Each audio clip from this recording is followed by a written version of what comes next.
தந்தி தொலைக்காட்சி நேயர்களுக்கு வணக்கம். நல்லதை சொல்வோம், நல்லதை செய்வோம், நல்லதே நடக்கும். இன்று 29/3/2026 ஞாயிற்றுக்கிழமை, ஆயில்யம் நட்சத்திரம், மதியம் 3:48 வரை, பிறகு மகம். இன்றைக்கு நான் உங்களுக்கு சொல்ல இருக்கிற ஒரு நல்ல கருத்து, ஒரு 3-4 நாட்களுக்கு முன்னால ஜாதகம்னா என்ன, இந்த 12 கட்டம்னா என்ன, அதில் இருக்க கிரகங்களை பார்த்து எப்படி அந்த பாவ பலன்களை நம்ம தெரிஞ்சுக்கிறது, எந்தெந்த கட்டம் என்னென்னங்கிற பற்றி சொல்கிறோம்னு ஒரு சில கருத்துக்கள் சொன்னேன். அதனுடைய தொடர்ச்சியாக சொல்கிறேன். முதல்ல ஜாதகத்தில் 12 பாவம் உண்டு. தக்க விதம் பாவங்கள் ஒவ்வொன்றுக்கும் பூதளத்தில் காரகங்கள் ஒதுக்கி வைத்தார். ஒவ்வொன்றும் இன்னத்தை குறிக்கணும். முதல்னா லக்கணம், 2னா வாக்கு தனம் குடும்பம், 3னா சகோதரம், 4னா தாய் மற்றும் வாகனம் கல்வி. இது இப்படி எல்லாம் ஒதுக்கி வைத்தார்கள். சோதனைகள் மனக்குறைகள் வந்தபோது, நமக்கு ஏதாவது சோதனை வந்துச்சுன்னா, மனக்குறைகள் வந்துச்சு அப்படின்னா, சில காரியங்களில் தடைகள் வந்துச்சு அப்படின்னா, தொல்லையெல்லாம் அகன்றோட அதனை பார்ப்பார். அந்த நேரத்தில் ஜாதகத்தை தேடி எடுத்துக்கிட்டு போய் வீட்டுக்குள்ளே கிடந்துச்சு ஜாதகம், இதை பாருங்க அப்படிலாம் சொல்லுவாங்க. சில பேர் கையிலே ஜாதகம் வச்சுருப்பாங்க, சில பேர் இப்போ செல்லிலே வச்சுருக்காங்க, கொடுத்து பார்க்க சொல்லுவாங்க. வேதனைகள் அகன்றோட ஆராய்ந்தாலோ விதி வலிமை குறைவதற்கு வழி பிறக்கும். விதியை முழுமையாக வெல்ல முடியாது, அதனால் அதனுடைய வலிமையை குறைக்கலாம். இப்போ நடக்கிற திசாபுத்தி சரியில்லாமல் இருக்கா, அந்த திசைக்கும் புத்திக்கும் உள்ள தெய்வத்தை போய் கும்பிடலாம். தமிழகம்னு இல்லை, உலகெங்கும் எல்லா இடங்கள்லையும் தெய்வங்கள் நிறைந்திருக்கு. தெய்வங்களை கும்பிடலாம். வீட்டில் போக முடியாதவங்க வீட்டு பூஜை மூலம் வச்சு கும்பிடலாம். அந்த அடிப்படையில் லக்னம்னா முதல் பாவம்ங்கிறது லக்னம். அது எதை குறிக்குதுங்கிறத உங்களுக்கு சொல்கிறேன் அப்படின்னு சொல்லியிருந்தேன். முதல் பாவம் லக்கினமாம். அதில் இருந்து முன்னேற்றம் வருவதனை அறிந்து கொள்வோம். லக்னத்தை பார்த்தாலே உங்களுடைய முன்னேற்றம்லாம் தெரிஞ்சுக்கலாமா. எதை சொல்லும் முதற்கட்டம் தெரிந்து கொள்வீர். முதல் கட்டம் எதை சொல்லுது அப்படின்னா, இயல்பான உடல் வாகு குணநலன்கள். உடல் எப்படி இருக்கும், ஒல்லியாக இருக்குமா, திரேகம் கொஞ்சம் பருமனாக இருக்குமா, அல்லது குணம் எப்படி இருக்கும், கோபக்குணமாக இருக்குமா, இல்லை சாந்த குணமாக இருக்குமா, அதிகாரம் செலுத்துகின்ற யோகம் உண்டா, அதிர்ஷ்டங்கள் நிறம் தோற்றம் இவற்றையெல்லாம், அதிர்ஷ்டம் உங்களுக்கு எப்படி வரப்போகுது, நிறம் எப்படி இருக்கும், தோற்றப்பொழிவு எப்படி இருக்கும் அப்படிங்கிற எல்லாம் மதியாலே நாம் அறிந்து கொள்வதற்கு மகத்தான முதற்கட்டம் எடுத்துரைக்கும். கவிதையில் எதுக்காக சொல்கிறேன் அப்படின்னா, அந்த காலத்தில் ஜோதிடங்கள் புலிப்பாணி ஜோதிடம் எல்லாம் பார்த்துருப்பீங்க. சுகர் நாடி எல்லாம், நாடி ஜோதிடம் எல்லாம் கவிதையிலேயே இருக்கும். கவிதையில் இருந்துச்சுன்னா மனநலம் செய்து கொள்வதற்கு எளிது. மனப்பாடமாக அப்படி பதிஞ்சிடும். இப்போ இந்த முதல் கட்டம் என்னதை குறிக்குது அப்படிங்கிறத இந்த பாடலை வச்சுக்கிறனால நீங்கள் தெரிஞ்சுக்கலாம். முதல் பாவம் லக்கினமாம், அதிலிருந்து முன்னேற்றம் வருவதனை அறிந்து கொள்வோம்னு அதை ஆரம்பித்தா அதுலேருந்து வரிசைக்கு வரும். இப்படி இந்த ஜாதகத்தினுடைய கருத்துக்களையே கவிதை ஆக்கியிருக்கேன்னா, இதை ஒரு தனியாக ஒரு நூலாக வெளியிட வேண்டும்னு ஒரு ஆசை. அந்த அடிப்படையில் முதல் கட்டம்னு எடுத்துக்கிற பொழுது உடல் வாகை பற்றி, குணநலன்களை பற்றி நீங்கள் தெரிந்து கொள்ளலாம். அதை தொடர்ந்து இனி உங்களுக்கு இந்த 12 பாவ பலன்களை தந்தி தொலைக்காட்சிகளை சொல்வேன் என்று சொல்லி இனி இந்திய ராசி பலன்களை இப்பொழுது உங்களுக்கு வழங்கப் போகின்றேன்.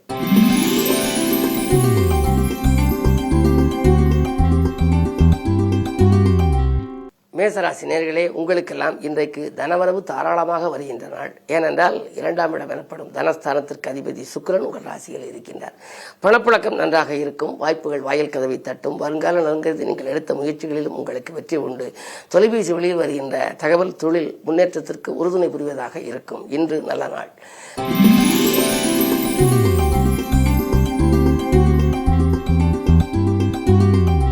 ரிஷபராசினியர்களே, உங்களுக்கு ராஜநாதன் சுக்கிரன் விரயஸ்தானத்தில். விரயங்கள் கொஞ்சம் கூடுதலாகத்தான் இருக்கும். விழிப்புணர்ச்சி தேவை. வீண் விரயமாகாமல் இருக்க சுப விரயங்களை நீங்கள் மேற்கொள்வது நல்லது. திட்டமிட்ட காரியங்கள் சில திசை மாறித்தான் செல்லும். முக்கிய புள்ளிகளை சந்தித்து முடிவெடுக்கப் போகின்றீர்கள். வாழ்க்கை முன்னேற்றம் கருதி வாழ்க்கை பயணத்திலே நல்ல முன்னேற்றம் வர வேண்டும் என்று சொன்னால் எதையெல்லாம் நாம் செய்யலாம் என்பதை பற்றி திட்டம் தீட்டுகின்ற நாளாக இந்த நாள் உங்களுக்கு அமைகின்றது.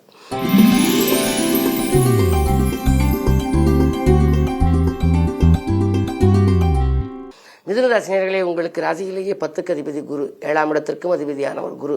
எனவே களத்திர வழியிலே இருந்த பிரச்சனைகள் அகலும். அது மட்டுமல்ல, தொழில் தொடங்க வேண்டும் அல்லது தொழில் புதிய ஒப்பந்தங்களை நாம் மேற்கொள்ள வேண்டும் என்றெல்லாம் நினைத்தவர்களுக்கு இன்று ஒரு நல்ல வாய்ப்புகள் வரப்போகிறது. இன்று யோகமான நாள், வெற்றிகரமான நாள்.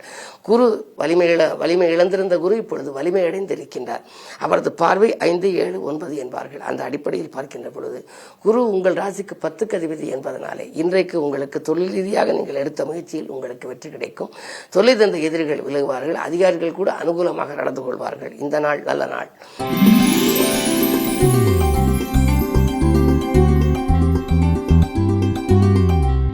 கடகராசினியர்களே, உங்களுக்கு பகல் 3:49 வரை உங்கள் ராசிக்குள் சந்திரன் இன்று பகல் 3:49 வரை இருக்கின்றார். எனவே நீங்கள் சிந்தித்த காரியங்கள் எல்லாம் சிறப்பாக நடைபெறும். மங்கள செய்திகள் மனை தேடி வந்து கொண்டே இருக்கும். மறக்க முடியாத சம்பவமும் நடைபெறலாம். ஆதாயம் தரும் தகவல் அதிகம் கிடைக்கின்ற நாள் இந்த நாள். பயணங்கள் பலன் தருவதாக அமையும். ஒரு சிலருக்கு இடமாற்றங்கள், வீடு மாற்றங்கள், உத்தியோக மாற்றங்கள் கேட்ட இடத்திற்கு கூட கிடைக்கலாம். 2இல் கேது இருப்பதனாலே குடும்பத்துடன் ஒரு ஆன்மீக சுற்றுலாக்களை மேற்கொள்வதற்கு கூட நீங்கள் விருப்பப்படுவீர்கள். அந்த விருப்பங்கள் நிறைவேறும். இந்த நாள் நல்ல நாள்.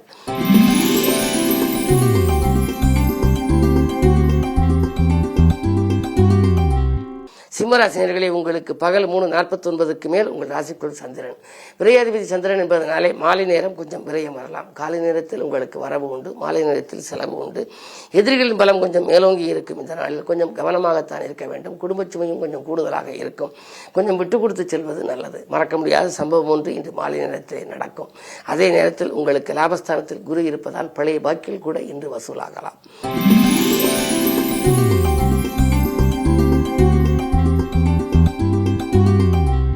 கன்னிராசி நேயர்களே, 10 குரு இருக்கின்றார். நினைத்தது நிறைவேறும். நிகழ்கால தேவைகள் பூர்த்தியாகும்.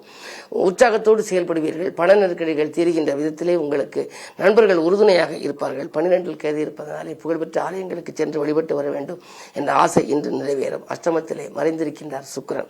மறைந்த சுக்கிரனால் இன்று உங்களுக்கு நிறைந்த தனலாபம் வரக்கூடிய யோகமும் உங்களுக்கு உண்டு. எதிர்பாராத தனலாபம் உங்களுக்கு உண்டு. என்றைக்கோ கொடுத்த பாக்கிகள் இன்று வசூலாகலாம்.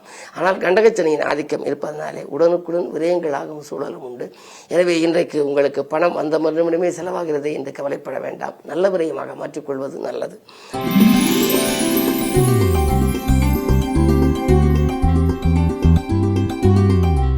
துலாம் ராசி நேயர்களே, உங்களுக்கு இன்று ஒரு அற்புதமான நாள். மக்கள் செல்வங்களால் மகிழ்ச்சி கூடுகின்ற நாள். மாற்று கருத்துரையோர் மனம் மாறுவார்கள். ஆதாயம் தரும் தகவல் அதிகாலையிலேயே கிடைக்கும். அது மட்டுமல்ல, சமூகத்தில் உயர்ந்த அந்தஸ்து படைத்தவர்களின் நட்பால் ஒரு நல்ல காரியம் ஒன்று இல்லத்திலே நடைபெறப் போகின்றது. ஆன்மீக பயணங்களும் உண்டு.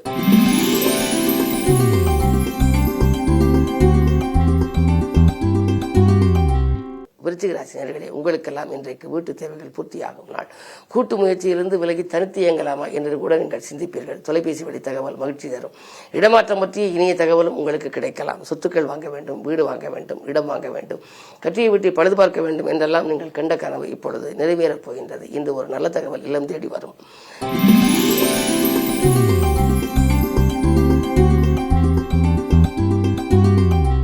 தனுசு ராசி நேயர்களே, உங்களுக்கு இன்று சந்திராஷ்டமம். பகல் 3:49 வரை சந்திராஷ்டமம். எனவே காலை நேரத்தில் கொஞ்சம் கவனமாகவே இருக்க வேண்டும். விரயங்கள் கூடுதலாகத்தான் இருக்கும். செலவுகள் கூடுகிறதே என்று கவலைப்படுவீர்கள். செய்தொழிலும் கொஞ்சம் மந்தமாக இருக்கும். குடும்பத்தினரும் கொஞ்சம் விட்டுக் கொடுத்து செல்வது நல்லது. வாகன பழுதுகளாலும் உங்களுக்கு வாட்டங்கள் ஏற்படலாம். கவனம் தேவை.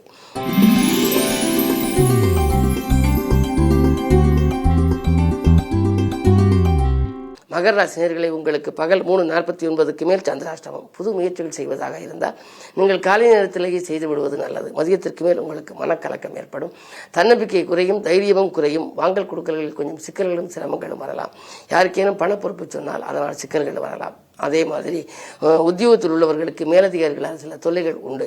திடீரென இடமாற்றங்கள் வருவதற்கான அறிகுறிகள் தென்படும். இன்று விடுமுறை நாளாக இருந்தாலும் கூட நீங்கள் வேலை பார்க்க வேண்டும் என்ற நிர்பந்தங்கள் கூட உங்களுக்கு உருவாகலாம். 2 ராகு இருப்பதால் கொடுத்த வாக்கை காப்பாற்ற இயலுமா என்ற சந்தேகம்தான். மிக மிக கவனம் தேவைப்படும் நாள் இந்த நாள்.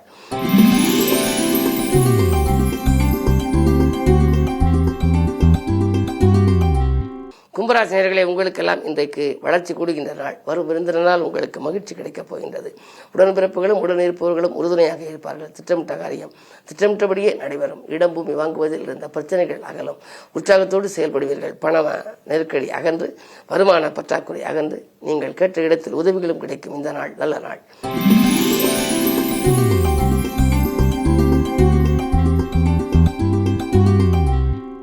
மீனராசினியர்களே, உங்களுக்கு ராசியிலேயே சூரியன் 6க்கு அதிபதி.